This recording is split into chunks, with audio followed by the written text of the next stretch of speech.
Halo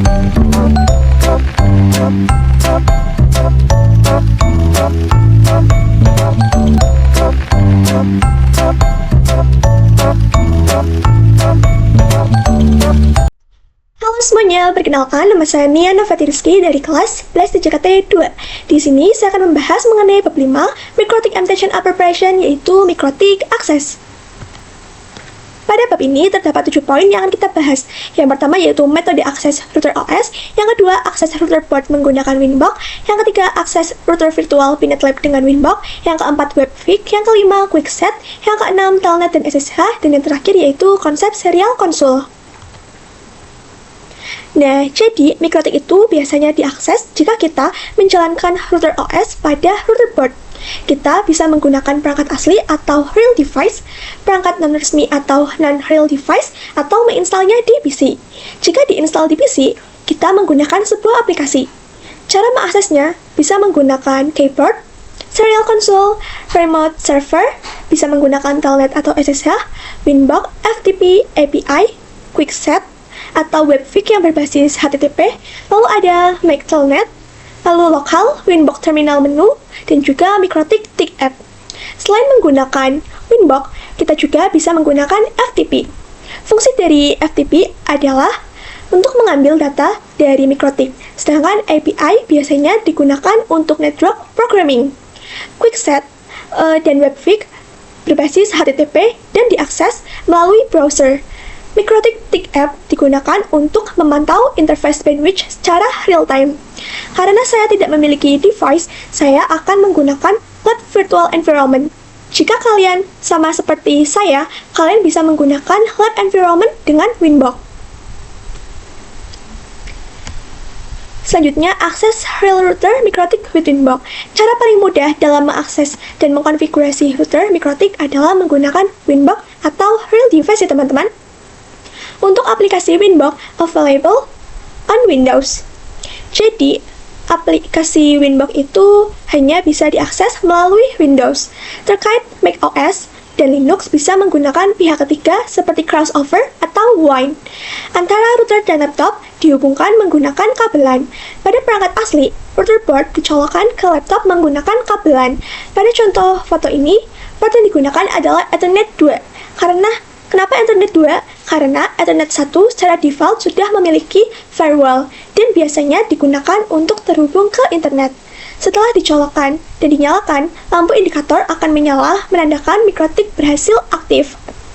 Winbox itu available access by MAC dan address. Jadi, dia dapat diakses menggunakan MAC address dan IP address. Selanjutnya, akses virtual router mikrotik Pinet Lab with Winbox. Pinet Lab adalah lab emulator jaringan paket, jadi dia bisa digunakan untuk administrasi jaringan, seperti Cisco Packet Tracer. Untuk menginstalnya, kalian bisa buka browser. Di sini saya menggunakan Chrome, kalian bisa masuk ke web mikrotik.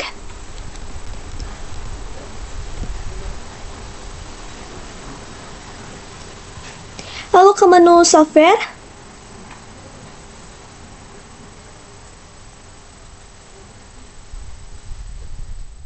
Setelah itu scroll, kita ke Cloud Host Router atau CHR ya teman-teman.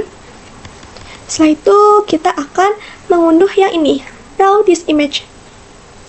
Setelah mengunduh file CHR-nya, kita perlu mengimportnya menggunakan aplikasi WinSCP.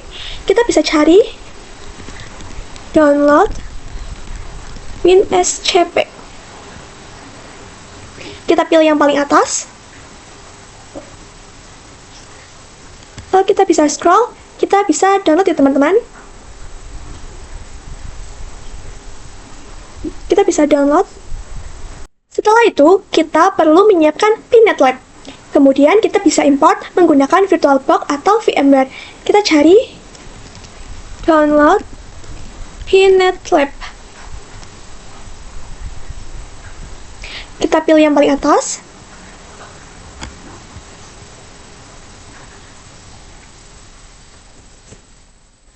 Kita bisa scroll. Nah, kita download yang ini ya teman-teman, link download Pinet 4.2.10 Google Drive. Jika sudah, kita bisa klik kanan pada file Pinet, Lalu kita open with VMware. Nah, di sini saya beri nama Pinet Lab. Untuk penempatannya saya tidak diubah, lalu kita import. Kita tunggu sampai selesai. Kita bisa login menggunakan username root, lalu passwordnya itu Pinet ya teman-teman. Password Pinet digunakan jika kalian belum mengkonfigurasi passwordnya. Setelah itu kita bisa buka WinSCP-nya. Nah, kita akan meremote Pinet dari sini. Untuk filenya kita ganti menjadi SCP. Hostname-nya itu IP dari Pinet ya teman-teman, yaitu ini 192.168.239.128. 192.168.239.128. Seperti ini. Portnya itu 22. Lalu username-nya itu adalah root. Passwordnya itu tadi Pinet ya teman-teman. Jika sudah, kita bisa login. Nah, setelah itu kita bisa klik ini. Lalu ke OPT, Unit Lab, lalu ke Add-ons, dan Cameo ya teman-teman. Nah, di sini saya sudah membuat direktori yang bernama Mikrotik Router OS dan saya sudah mengupload file CHR-nya. Jika kalian belum, kalian bisa membuat direktori di New, lalu membuat direktori ya teman-teman. Lalu untuk mengupload file CHR-nya, kalian bisa ke My Document, lalu kalian pilih di mana tempat file CHR-nya. Setelah itu, kalian bisa upload ya teman-teman. Jika sudah, kita akan mengganti nama file CHR-nya teman-teman. Ini kita hapus semua, kita ubah menjadi LDA.KCOW2 seperti ini. Setelah file terupload, kita bisa masuk ke VM tadi. Kita bisa ketikkan /opt /unit lab /wrappers /unl underscore wrapper spasi min a fix permission. Seperti ini. Jika sudah, kita bisa enter. Setelah itu, kita bisa buka Firefox ya teman-teman.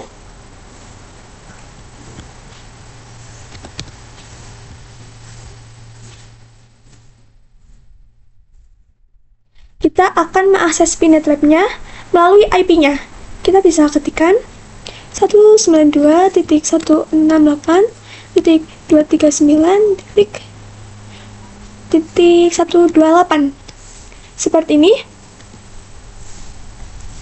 Nah, lalu kita bisa ke online mode ya teman-teman.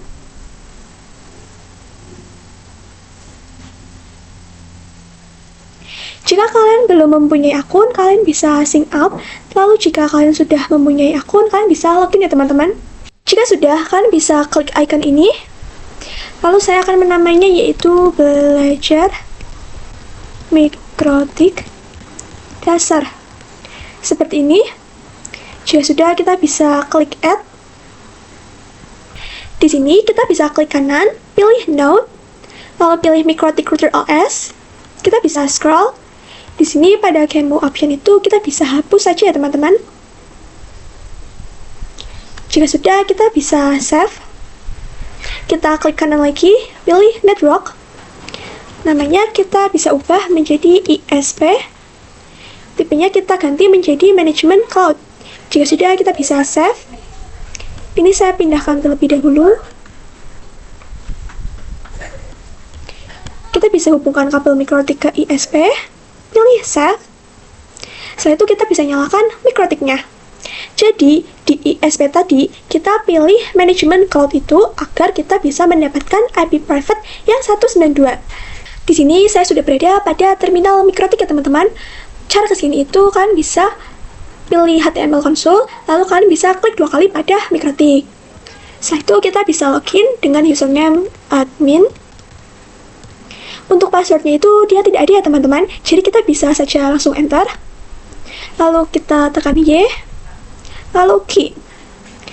Di sini kita itu diminta untuk membuat password baru, tapi saya akan skip saja dengan Ctrl C.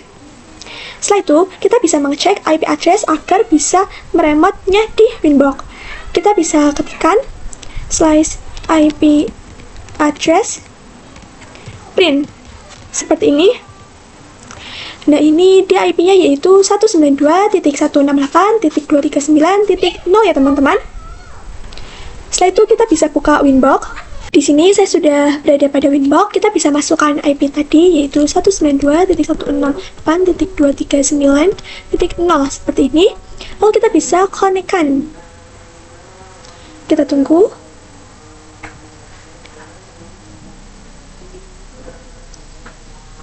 Nah, ini dia tidak bisa connect ya teman-teman, jadi kita cancel saja. Lalu kita akan menggunakan yang MAC address ya teman-teman. Kita bisa kembali ke yang ini. Kita bisa ketikkan untuk mengetahui MAC address, kita bisa ketikkan interface Ethernet print seperti ini. Kita bisa lihat. Nah, di sini dia itu menggunakan Ethernet 1 ya teman-teman.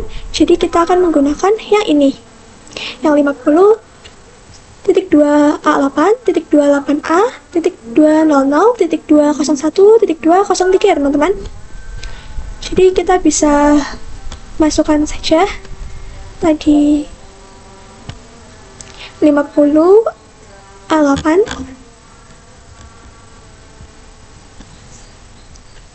Kita bisa masukkan 50A8 28A.200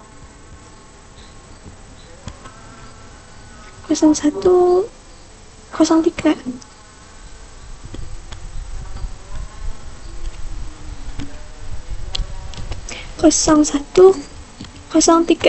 Seperti ini ya teman-teman. Jika sudah, kita coba connect.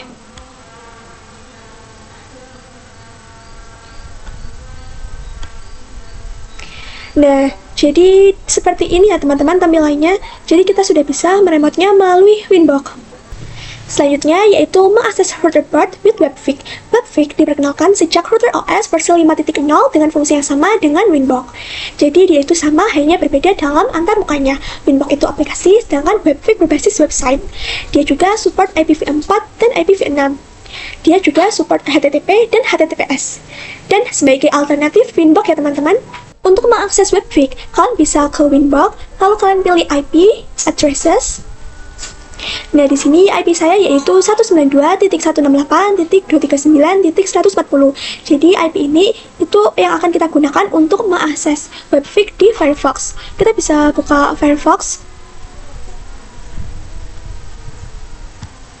Kita ketikkan IP tadi yaitu 192.168.239.140. Seperti ini. Jika sudah, kita bisa enter. Nah, jadi tampilan Webfig itu seperti ini ya teman-teman. Baik itu Winbox maupun Webfig itu memiliki tampilan yang hampir sama. Poin selanjutnya yaitu Quickset. Winbox punya Quickset di sini. Nah, jadi Quickset adalah fitur di Winbox yang memungkinkan kalian mengkonfigurasi router dengan cepat.